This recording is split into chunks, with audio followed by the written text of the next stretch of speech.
Hello, my name is Krish Goswami. I'm a senior at Appoquodamic High School and I'm doing this for the National Honor Society. Today I'm going to be reading Little Red Riding Hood by Charles Perrault. Once upon a time, there was a dear little girl who was loved by everyone who looked at her, but most of all by her grandmother, and there was nothing that she would not have given to the child. Once she gave her a little cap of red velvet, which suited her so well that she would never wear anything else. So she was always called Little Red Riding Hood. One day, her mother said to her, "Come, Little Red Riding Hood, here is a piece of cake and a bottle of wine. Take them to your grandmother. She is ill and weak, and they will do her good. Set out before it gets hot, and when you are going, walk nicely and quietly, and do not run off the path, or you may fall and break the bottle, and then your grandmother will get nothing. And when you go into her room, don't forget to say good morning, and don't peep into every corner before you do it." "I will take great care," said Little Red Riding Hood to her mother, and gave her hand on it. The grandmother lived out in the woods, half a league from the village, and just as Little Red Riding Hood entered the wood, a wolf met her.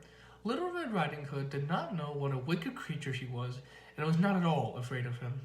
"Good day, Little Red Riding Hood," said he. "Thank you kindly, Wolf. Whither away so early, Little Red Riding Hood?" "To my grandmother's." "What have you got in your apron?" "Cake and wine. Yesterday was baking day, so poor sick grandmother is having to have something good to make her stronger." Where does your grandmother live, Little Red Riding Hood?" "A good quarter from a league farther on the wood. Her house stands under the 3 large oak trees. The nut trees are just below." "You surely must know it," replied Little Red Riding Hood. The wolf thought to himself, "What a tender young creature! What a nice plump mouthful! She will be better to eat than the old woman. I must act craftily so I can catch both." So he walked for a short time by the side of Little Red Riding Hood, and then he said, "See, Little Red Riding Hood, how pretty the flowers are about here.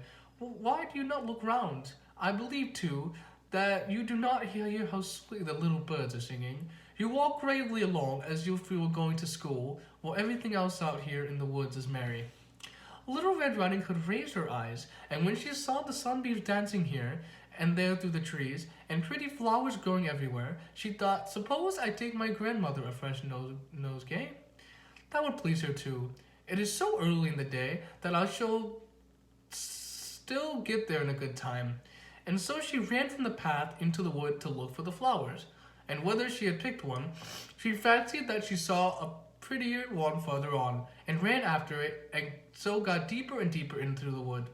Meanwhile, the wolf ran straight to the grandmother's house and knocked on the door.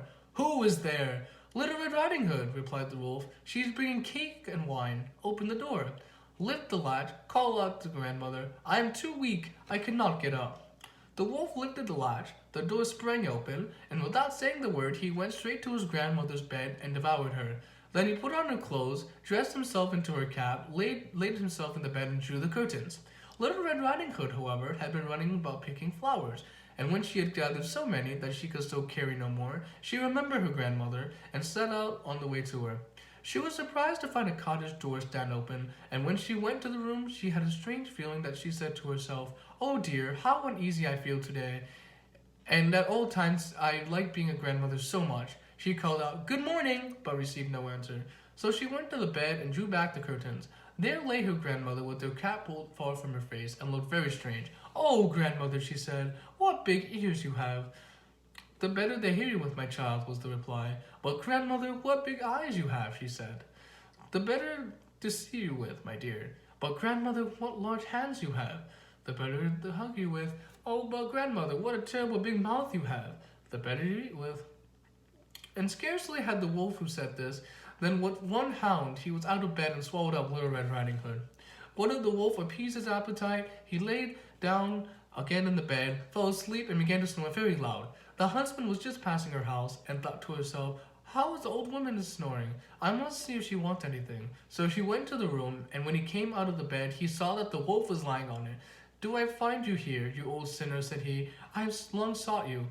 Then just as he was going to fire him, it occurred to him that the wolf might have devoured the grandmother, and that she might still be saved. She did not fire, but took a pair of scissors and began to cut open the stomach of the sleeping wolf.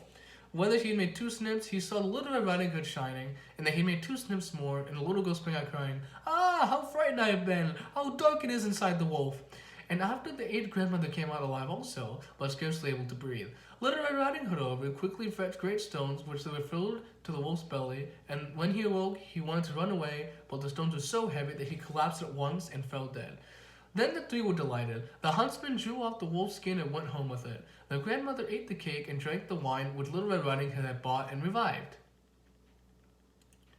But Little Red Riding Hood thought to herself, "As long as I live, I will never be myself, leave the path, to run to the wood where my mother had forbidden me to do so." It also related that once the Little Red Riding Hood was again taking cakes to the grandmother, another wolf spoke to her and tried to entice her from her path. Little Red Riding Hood, however, was on her guard and went straight forward on her way and told the grandmother that she had met the wolf and that he had said good morning to her, but with still wicked look in his eyes, that if they had never been on a public road, she was certain he wouldn't have eaten her out. "Well," said the grandmother, "we shut the door and they may not come in." Soon afterwards, the wolf knocked and cried, "Open the door, grandmother! I'm Little Red Riding Hood and I'm bringing you some cakes." Well, they did not want to speak or open the door, so the graybeard stole twice or thrice around the house and last jumped on the roof, intending to wait until Little Red Riding Hood went home for the evening and then steal after her and devour her in the darkness. What the grandmother saw was in her thoughts. In front of the house was a great stone, though. So she said to the child, "Take the pail, Little Red Riding Hood. I made you some sausages yesterday, so carry the water in which was boiled to the trough." Little Red Riding Hood carried until the trough was quite full. Then the smell of sausages reached the wolf, and he sniffed and pepped down, and at last stretched out the neck so far that he could no longer keep his footing and began to slip, and slipped down from the roof straight into the trough and was drowned. But Little Red Riding Hood went joyfully home. No one ever did anything to harm her again. The end. Hope you enjoyed and have an amazing rest of your day.